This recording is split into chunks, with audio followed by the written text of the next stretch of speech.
మీ ఎలాంటి వ్యాపార ప్రకటనలకైనా వెంటనే మా ఛానల్ సంప్రదించండి. ఓం శ్రీమాత్రే నమః. ఓం గం గణపతయే నమః. ఐం సరస్వత్యే నమః. ఓం శ్రీ గురుభ్యో నమః. జ్ఞానానందమయం దేవం నిర్మలస్ఫటికాకృతిం ఆధారం సర్వవిద్యానాం శ్రీ హయగ్రీవముపాస్మహే. హయగ్రీవ అనుగ్రహ ప్రసాద సిద్ధిరస్తు. సింహరాశి వారికి ముఖ్యంగా ఈ సింహరాశిలో ఉన్నటువంటి మఖా నక్షత్రము 1, 2, 3, 4 పాదాలు, పూర్వ ఫల్గుని నక్షత్రము 1, 2, 3, 4 పాదాలు, ఉత్తర ఫల్గుని నక్షత్రము 1వ పాదము. ఈ 9 నక్షత్ర పాదాల వారు మరియు సింహరాశి. ఈ సింహరాశి వారికి ఈ నవంబరు నెలలో అనగా 1వ తేదీ నుండి నవంబర్ 30వ తేదీ వరకు కూడా గ్రహాల యొక్క స్థితులు, వాటి యొక్క గతులు, వాటి యొక్క వీక్షణలు, అవి కలిసి ఉన్నటువంటి గ్రహాల యొక్క నేచర్ ప్రకారం కనుక చూసుకున్నట్లయితే సింహరాశి వారికి ఆల్రెడీ ఏప్రిల్ మొదటి వారం నుంచి కూడా అష్టమ శని ప్రాబల్యం నడుస్తోంది. ముఖ్యంగా కొన్ని నెలలు బట్టి ఆయన వక్రించి కాస్త ఆ ఎఫెక్షన్స్ అనేటటువంటిది అష్టమం బదులు సప్తమానికి మరల్చాడు. ఇప్పుడు మళ్ళా ఆయన యొక్క డైరెక్ట్ మోషన్ అనేటటువంటిది నవంబర్ 28వ తేదీన శని భగవానుడు ఆయన ముందుకు మరలా తన యొక్క సొంత పూర్వభాద్ర నక్షత్రంలోంచి మళ్ళీ సొంత నక్షత్రానికి ముందుకు వెళ్తున్నాడు. వక్రగతి పోయింది ఆయనకి. ఈ నవంబర్ 28 నుంచి పోతోంది. కాబట్టి అష్టమ శనిని పరిపూర్ణంగా అనుభవించడానికి సింహరాశి వారు మరలా సిద్ధం కావాల్సిందే. దానివలన మృత్యుశని, రంధ్రశని అంటారు దీన్ని. ఎందుకంటే ప్రతి పనిలో ఆటంకము, విఘాతము, ఇబ్బందులు, ఇంత రోగము అంత రోగంగా కనపడటము, దీర్ఘకాలికంగా ఎన్నో రోగాలు ఉంటాయి. మోచెప్పులు కావచ్చు, మోకాళ్ళు పాదబాధలు కావచ్చు, హార్ట్కి సంబంధించిన విషయాలు కావచ్చు, శరీరంలో ఏ అవయవానికి ఏ అంగానికి మనకి ఇబ్బంది కలిగినా అది దీర్ఘకాలికంగా ఉంది.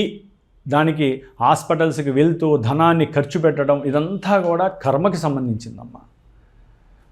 ఆరోగ్యంగా ఉండాలన్నా కర్మే, అనారోగ్యంగా ఉండాలన్నా అది పూర్వజన్మలో ఎంత దృఢంగా చేసుకుంటే అంత దృఢ కర్మ మనల్ని ఏడిపిస్తూ ఉంటుంది.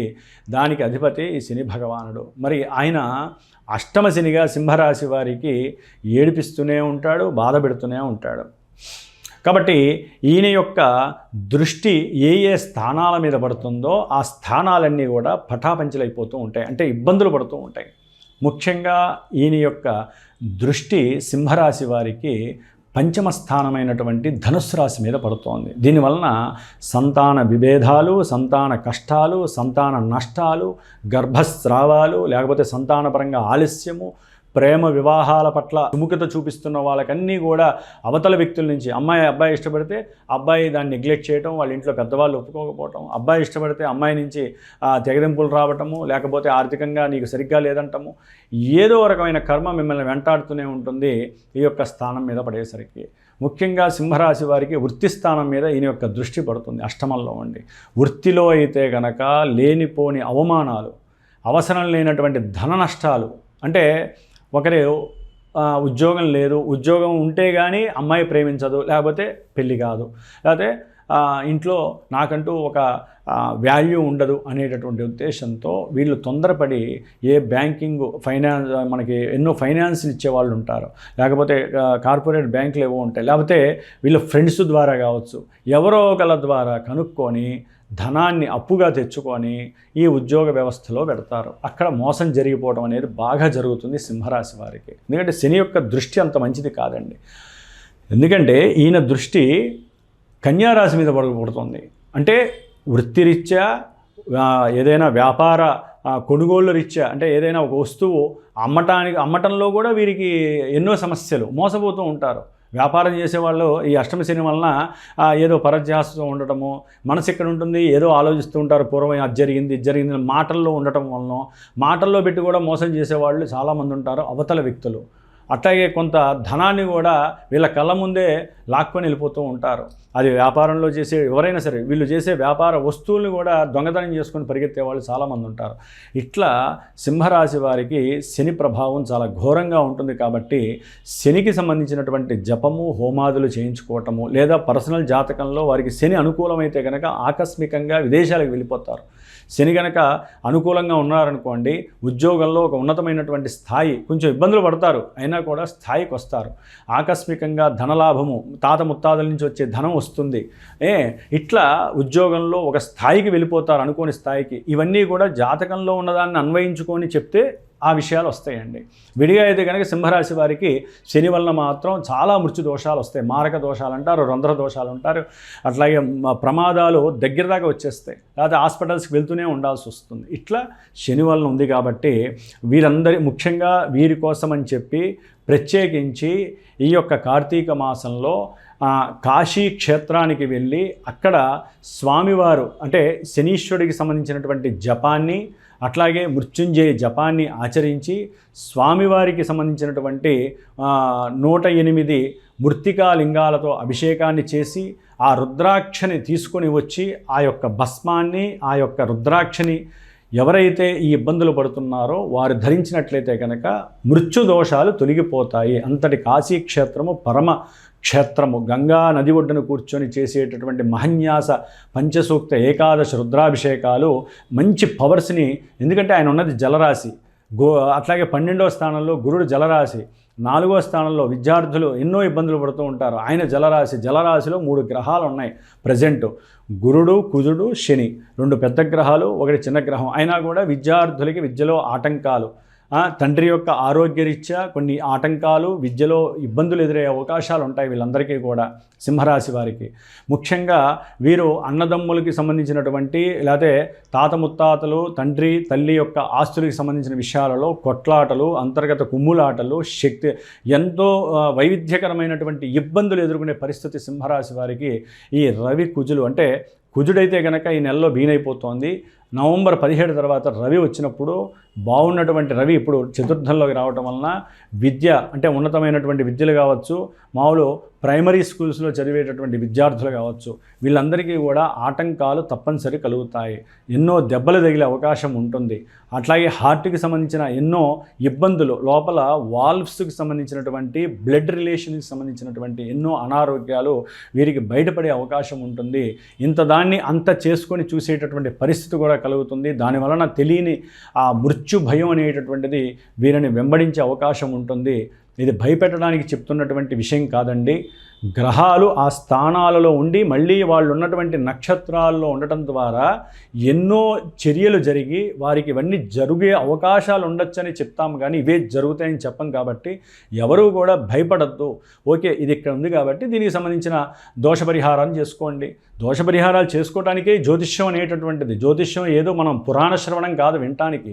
జ్యోతిష్యం విన్నామంటే ఓకే, దీనికి దోషం ఉంది, దీనికి దానము, గోవుకి తినిపించటము, బ్రాహ్మడి చేత జపం చేయించటము, ఆ హోమం చేసుకోవటము, ఏదో ఒకటి చేసుకుని మనం బయటపడడానికే ఈ జ్యోతిష్యాన్ని మన యోగులు మునులు రచించారే కానీ ఇదేదో పురాణ శ్రవణం విన్నట్టుగా వినేసేసి జరిగేది జరుగుతుంది అనుకుంటే జరిగేది ఎట్లయినా జరుగుతుంది.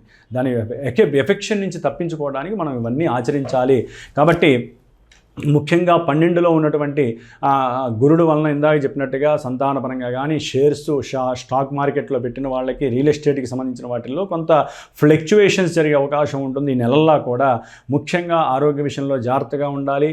రాజకీయ నాయకులు అయితే కనుక రియల్ ఎస్టేట్ వాళ్ళతో కొంత సంబంధము ఉండి, రాజకీయ నాయకులకి వాళ్ళకి సంబంధం ఉండి అవన్నీ బహిర్గతం కావటము, అట్లాగే మిలిటరీ పోలీస్ వ్యవస్థలకు సంబంధించిన విషయాల్లో కూడా కొన్ని అంతర్గత విషయాలు బయటపడటము, దాంట్లో రాజకీయ నాయకుల యొక్క అంటే సెల్ఫ్ డిఫెన్స్కి సంబంధించినటువంటి వాటిల్లో మన దేశంలో దేశగోచార రీత్యా కనుక కొన్ని ఇబ్బందులు తలెత్తే అవకాశము, నేవీకి సంబంధించిన అంతర్గత ఇబ్బందులు, కొన్ని ప్రమాదాలు జరిగే అవకాశము, వాహన ప్రమాదాలు జరిగే అవకాశం సింహరాశి వారికి అధికంగా ఉంటుంది. కాబట్టి రవి, కుజ, బుధ, శనిగ్రహము ముఖ్యంగా వీరికి రాహుకేతువుల యొక్క దోషము అధికంగా ఉంటుంది. భార్యాభర్తల మధ్య ఒక్క క్షణము పడే అవకాశం ఉండదు. నవంబర్ 23 నుంచి సొంత నక్షత్రంలోకి వచ్చినటువంటి రాహు వలన భార్యాభర్తలు విడిపోయే అవకాశం ఎక్కువగా ఉంటుంది.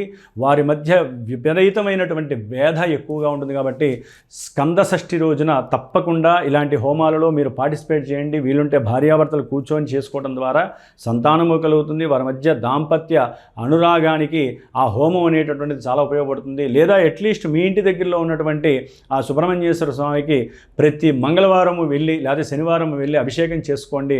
దానివల్ల చాలా శుభాలు జరుగుతాయి. వచ్చేటటువంటి మృత్యువు కూడా పక్కకి వెళ్ళిపోయే పరిస్థితులు మిమ్మల్ని మీరు సెల్ఫ్ డిటెక్ట్ చేసుకుంటూ ఒక యాటిట్యూడ్స్తో కనుక ముందుకు వెళ్ళినట్లయితే కనుక మీకు కలిగే ఇబ్బందులన్నీ మీకు మీరే వాటిని రబ్ చేసుకునే పరిస్థితి అయితే కలుగుతోంది. ఏదేమైనప్పటికీ సింహరాశి వారికి 3వ స్థానంలో శుక్రుడు ఉండటం ద్వారా వీరికి ఉన్నటువంటి వాహనాలని అమ్మటానికి రెడీ అవుతారు కొంతమంది, ఆ స్త్రీలు కావచ్చు పురుషులు కావచ్చు. అట్లాగే ఏదైనా ప్రయాణాల రీత్యా భార్యాభర్తలు వెళ్ళటానికి ఉద్యోగరీత్యా కావచ్చు, ఆనందంతో కావచ్చు, ఆహ్లాదంతో కావచ్చు వెళ్ళటానికి ప్రయత్నాలు జరిగే అవకాశం ఉంటుంది. ముఖ్యంగా వీరికంటూ ఓ బంగారం కొనాలి, వెండి కొనాలి అనే తాపత్రయం ఉంటుంది. పెరిగినటువంటి ఆ రేట్ల రీత్యా బాధపడే అవకాశాలు ఎక్కువగా ఉంటాయి. ఏ నిర్ణయం తీసుకున్నా వీరికి మాత్రము చాలా ఇబ్బందులు ఎదురే అవకాశం ఉంటుంది. కాబట్టి నవగ్రహ స్తోత్రం చదవండి, మానసాదేవి స్తోత్రాన్ని చదవండి నిత్యము. రాహుకేతువుల దోషం పోతుంది. అట్లాగే భార్యాభర్తలు ఎప్పుడైతే మాట్లాడుకుంటున్నారో వెంటనే వాళ్ళు ఓం నమో మానసాదేవి నమః అనే మంత్రాన్ని ఎక్కువగా జపిస్తూ ఉండండి. ఎందుకంటే రాహుకి కేతువుకి సంబంధించినటువంటి అధిష్టాన దేవత మానసాదేవి. ముఖ్యంగా సుబ్రహ్మణ్య పంచరత్న స్తోత్రం అని ఉంటుంది, దాన్ని చదవండి. ఎటువంటి దోషాలైనా అట్లా పక్కకి వెళ్ళిపోయే అవకాశం ఉంటుంది. కాబట్టి పర్సనల్గా ఎవరైనా జాతకరీత్యా సంప్రదించాలనుకున్నా ఈ నవంబర్ నెలలో కాశీయాత్రకి వెళ్ళి ముఖ్యంగా ఏలినాటి అష్టమ అర్ధాష్టమ శనిల దోషాలకి కోసమే వెళ్తున్నాము. అట్లాగే రాహుకేతువుల యొక్క దోష పరిహారార్థమై స్కంద షష్ఠి రోజున చేసేటటువంటి సుబ్రహ్మణ్య పాశుపత హోమము ఈ నెల 26వ తేదీ. ఇట్లా విశేషమైనటువంటి కార్యక్రమాలు ఎన్నో జరుగుతూనే ఉంటాయి మా పీఠంలో. కాబట్టి చక్కగా సంప్రదించండి. అనుకూలమైనటువంటి పరిస్థితుల్ని మీకు మీరే కొని తెచ్చుకునే ప్రయత్నాలు చేయండి.